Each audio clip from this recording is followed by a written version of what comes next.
Hello and welcome. Today we're going to be working on section 9.3 on the normal distribution. So in the previous videos, we looked at creating histograms based on given information. And from histograms, we created what were called frequency polygons. Now, from those frequency polygons, what we could do is we can look at this idea of a curve that starts to form based on our data. So it could look something like this depending on the histogram. Now, as we start to include more and more data into our histogram, as we include more samples, the curve starts to become a specific shape. And what this specific shape may look like is what we could refer to as a bell curve. So it could look something like this when everything is said and done.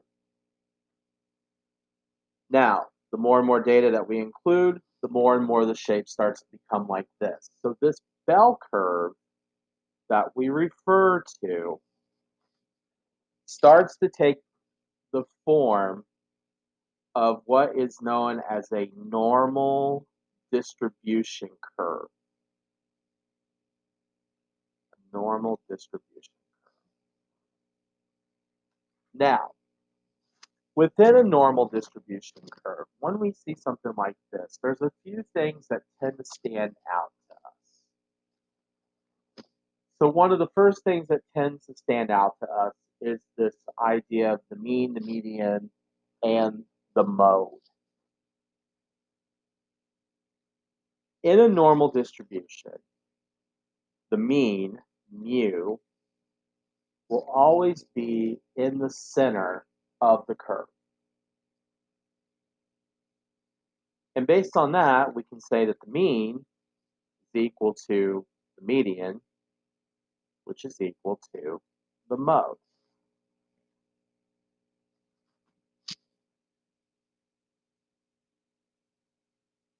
So then in a normal distribution curve, we know that 50% of our data values will lie to the left of the mean, and 50% of our data values will lie to the right of the mean, which makes this equal to the median.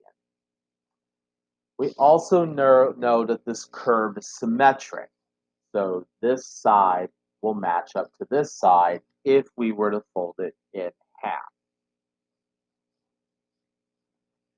Now, the other thing to keep in mind is when we look at this area under the curve. So this area under the curve that falls underneath this curve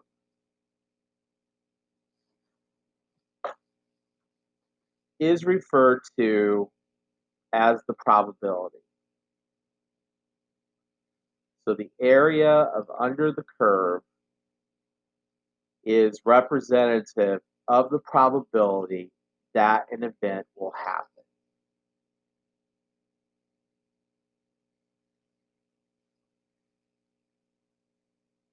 Okay? And because this area under the curve represents all the probabilities of an event happening, we say that the area of under the curve, if we total all this together, would be equal to 1. So that's a normal distribution.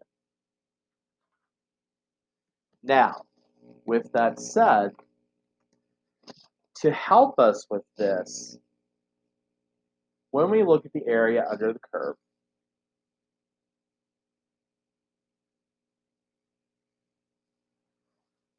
we use what's called a standardized normal curve, or a standard normal curve. So in a standardized normal curve, what happens is that if I sketch my curve, which again, as long as it has that bell shape, our mu is 0. So our mu is 0. Our standard deviation, so that's how far the data set deviates from the mean, is equal to 1. And the x-axis along here, instead of referring it to x, we refer to it as z.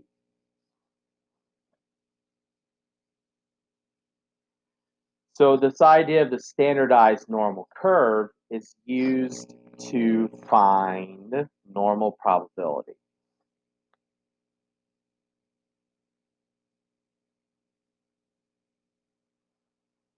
So again, this normal curve is used to find probability. So with that said, when I look at this idea of z, the z values that we will use later on to find z, to find the probability. In your book on page 814 is what's called a z-table. This is called a z-score table. And they use the area under normal curve to the left of z. So what we would do is we would determine what the z-score of a given situation is, and then using the table, we could calculate or we could look up what the probability of the given event would be for the following z-score. So these are negative z-scores, which means that the area is to the left of the mean. And on page A14, these are positive z-scores. So I'll get to more of that here in a few minutes. Okay. Now, with that said, when we look at a normal curve and we look at calculating area, again, keep in mind that our mu is always going to be in the middle. And what they may look at is you also need to know standard deviation. So you'll need to know mu and sigma. And what happens is that they may ask us to find the area of something, for example, A. So when they ask us to calculate the probability of an event A, we're looking at all of the area that falls to the left of that value. So that's kind of a big deal. So again, this is in a standardized table. So this area represents the probability. Okay. Now, is that always going to be the case? Is it always going to be standardized? No. So because it's not always going to be standardized, this is where the idea of what's called a z-score comes into play. So with a z-score, what that allows us to do, that allows us to take a real life situation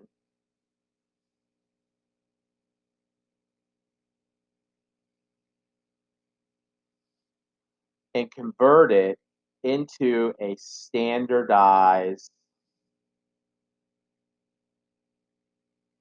or standardization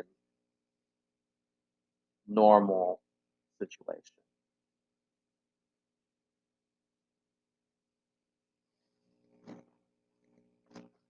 To calculate a z-score, we have a formula that we use. And that formula is z equals x minus mu divided by sigma. So we'd have to know our x, we'd have to know our mu, and we'd have to know our sigma. Okay. So for example, if I were told that I was given a normal distribution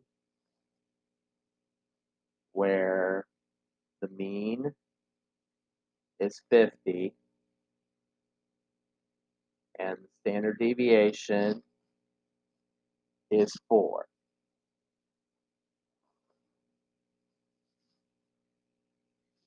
They might ask us to calculate the z-score for x equals 46. We're going to start out with that, okay?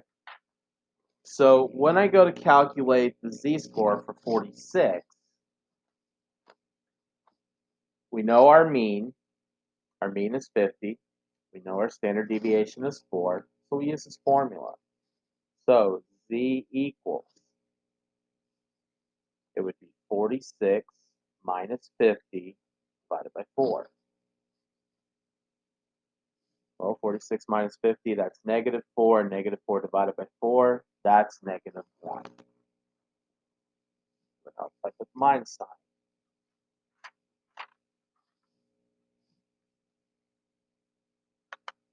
Fix that.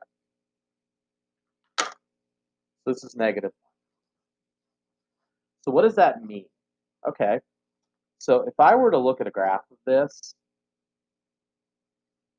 if I were to sketch my normal curve, what that tells us is that the mean of this data set is 50,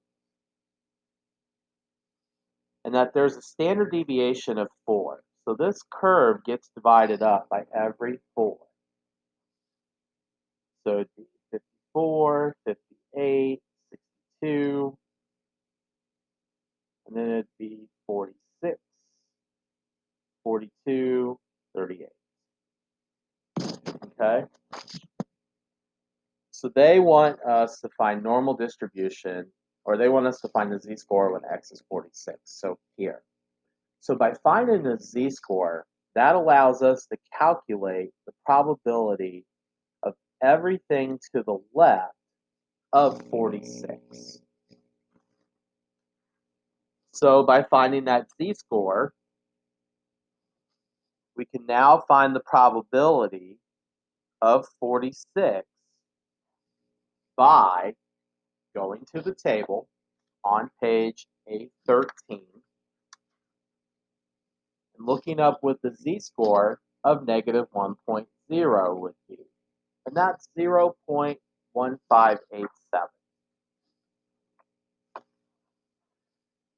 So 0.1587. So what that tells us is that getting a z-score, getting a probability of 46 has a 0.1587 chance. That means that it's going to fall within that area. Okay? Now, this time, they're going to say, okay, so now do it for 60. So x equals 60. So using the same information, we're going to do the same thing. So we know that z is equal to x minus mu over sigma. So that would be 60 minus 50 divided by 4. So that would be 10 divided by 4, which is 2.5. So in our curve, 60 is representative of here. This is our 60. So the area would include everything to the left of 60. So the probability of a 60 or less, again, we go to our table. This time we're going to go to the table on page A14.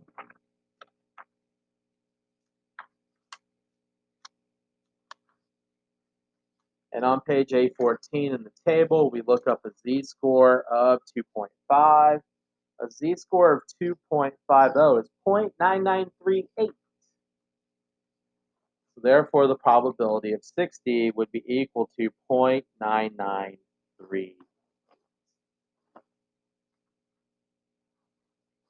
Okay.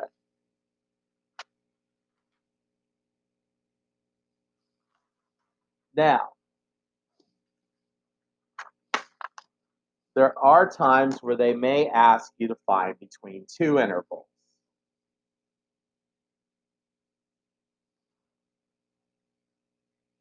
So in our graph, for example, here's my normal curve, here's mu,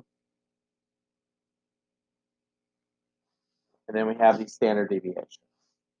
Now, with these standard deviations, when we write them out, this is referred to as mu plus 1 standard deviation, mu plus 2 standard deviations, and mu plus 3 standard deviations. Because as we go to the right of mu, we're adding. As we go to the left of mu, we end up subtracting. So mu minus 1 standard deviation, mu minus 2 standard deviations, and mu minus 3 standard deviations. So this is what we could potentially end up with. Now, with that said, again, they could ask us to find the area under the curve or find the probability of an event occurring between two possibilities. So what a graph of that would look like would be if I were to sketch a curve.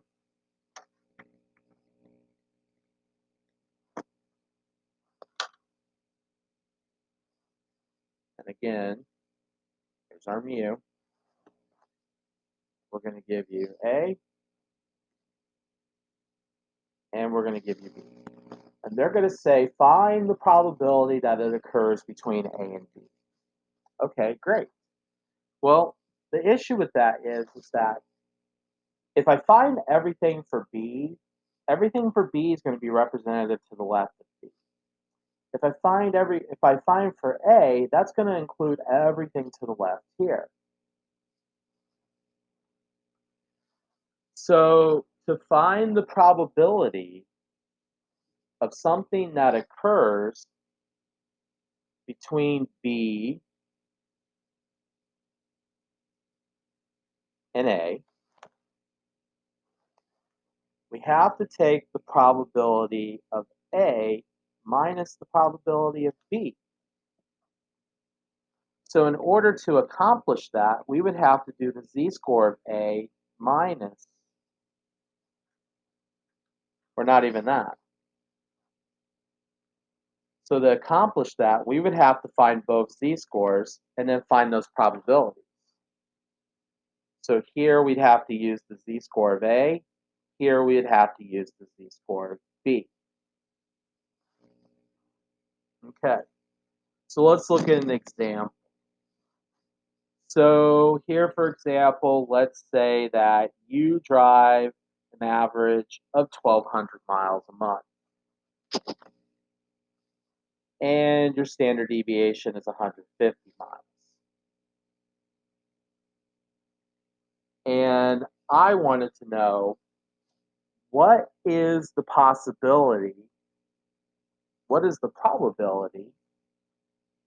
that you would drive between 1,000 and 1,500 miles a month? Okay. So in order to calculate this, we would have to find the z-score for 1,000, and we'd have to find the z-score for 1,500 using our information. So if I find the z-score for 1,000, again, in this case, we would do our x minus mu over sigma. So that'd be 1,000 minus 1,200 divided by 150. So that's negative 200 divided by 150, which gives us a z-score of negative 1.33. Now I'm going to do the same thing for 1,500. So to find the z-score for 1,500, again, x minus mu over sigma. So we do 1,500 minus 1,200 divided by 150, and we get 300 divided by 150, which is 2. Okay. Now, I'm going to go look up probabilities. So for the first probability, we ended up with negative 1.33. So I come down to the negative 1.3 row, and then I come over to the 0.03 column. So that represents a probability of 0.0918. So therefore, the probability of this, based on this z-score, is 0.0918. Then we do the same thing for the 1500 z-score. So for the 1500 z-score, go on my table, 2.0, which is here, and that's 0.9772. So the probability of 1500 is equal to 0.9772. So therefore, the probability of getting between 1,000 and 1,500 is equal to the probability of 1,500 minus the probability of 1,000. So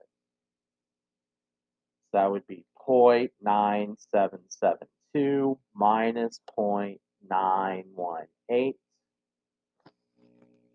So we get out our handy dandy calculator.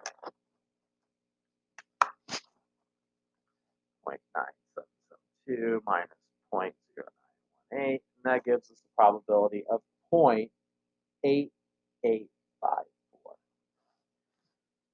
So what that tells us is that there is a 0.8854 chance, an 88.5% chance of driving between 1,000 and 1,500 miles in a month if you average 1,200 with a standard deviation. Okay. Now, one last thing before we move on.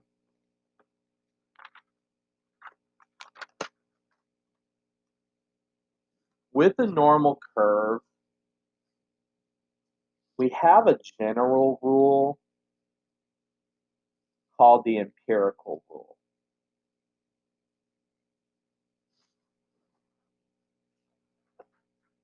Okay? So the empirical rule tells us that within a normal curve,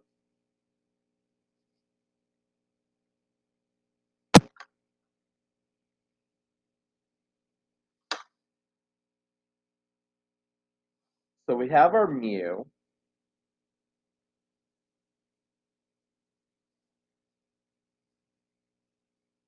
we have mu plus sigma, we have mu plus 2 sigma, and we have mu plus 3 sigma, and then mu minus sigma, mu minus 2 sigma, and mu minus 3 sigma. Okay. Now, the empirical rule tells us this in general. The empirical rule tells us in basics that 68% of data is within one standard deviation of the mean. So in general, that means that 68% of all the data is going to fall within this area.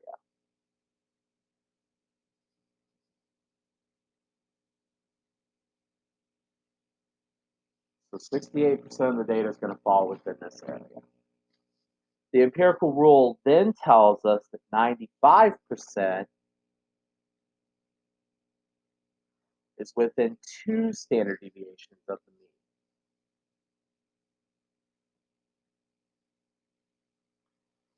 So in general, 95% of all the data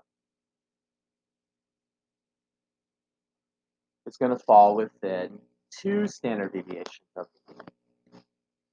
And then last but not least, 99.7% of data is going to fall within 3 standard deviations.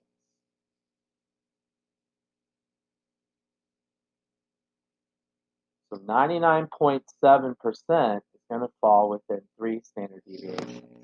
So again, this kind of gives us an idea of how extreme it gets the further out we get away from the mean. Okay. So that's all we have on standard normal, on the normal distribution and looking at z-scores and normal curves. As always, if you have any questions, please feel free to email me and ask your specific questions, or feel free to email me to set up a Google Meet where we can go over this a little bit more in depth. In the next video, we're going to be talking about binomial distributions and how they would apply here. So watch out for that video, and we will talk to you soon. Bye-bye.